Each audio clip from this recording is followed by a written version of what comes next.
Finally এসে গেছে techno Poco 6 pro 5G 24GB র্যামের সঙ্গে এবং 6000 mAh ব্যাটারির সঙ্গে। হ্যাঁ বন্ধুরা, আজকের এই ভিডিওর মধ্যে তার রিভিউ দেবো। ভিডিওটি ভালো লাগলে লাইক অবশ্যই করবেন, চ্যানেল সাবস্ক্রাইব করার সঙ্গে থাকবেন। চলুন আজকে ভিডিওটি শুরু করা যাক। প্রথমে চলে যাই ফোনের লুকের মধ্যে। একটি অসাধারণ লুক নিয়ে এসেছে techno Poco 6 pro 5G। Display হচ্ছে 6.78 ইঞ্চির ফুল এইচডি প্লাস ডিসপ্লে, সঙ্গে থাকছে রিফ্রেশ রেট 120 হার্জের। এর প্রসেসর হচ্ছে MediaTek Dimensity 6080 processor, powerful 5G processor. সঙ্গে থাকছে 6000 mAh ব্যাটারি এবং 70 ওয়াটের ফাস্ট চার্জ, যেটা আপনার ফোনটিকে 0 to 100% করতে মাত্র 50 মিনিট টাইম নেবে।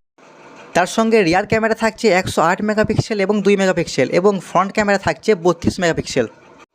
এর দুটো ভেরিয়েন্ট আছে, একটা হচ্ছে 8GB 256GB এবং একটা হচ্ছে 12GB 256GB। হ্যাঁ বন্ধুরা, এই 12GB র্যামের সঙ্গে থাকছে 12GB ভার্চুয়াল র্যাম, যেটা হবে 24GB র্যাম এবং 256GB স্টোরেজ। 6000 mAh ব্যাটারি আছে। এটাকে আপনারা -20°C থাকলেও এই ফোনটাকে ইউজ করতে পারবেন। হ্যাঁ বন্ধুরা, এটা বলেছে টেকনো। এবং এর সঙ্গে থাকছে বন্ধুরা এর ব্যাক সাইডে যে লাইটিংটি আপনারা দেখতেই পাচ্ছেন, এই লাইটিংটি কিন্তু বন্ধুরা এই ছিল টেকনো পোকো 6 প্রো 5G। যদি ভিডিওটি ভালো লেগে থাকে লাইক অবশ্যই করবেন, আর এইরকম ভিডিও পেতে চ্যানেলটি সাবস্ক্রাইব করুন, সঙ্গে থাকবেন। আসি আবার দেখা হবে অন্য কোনো ভিডিওতে। সে ভালো থাকবেন, সুস্থ থাকবেন, টাটা।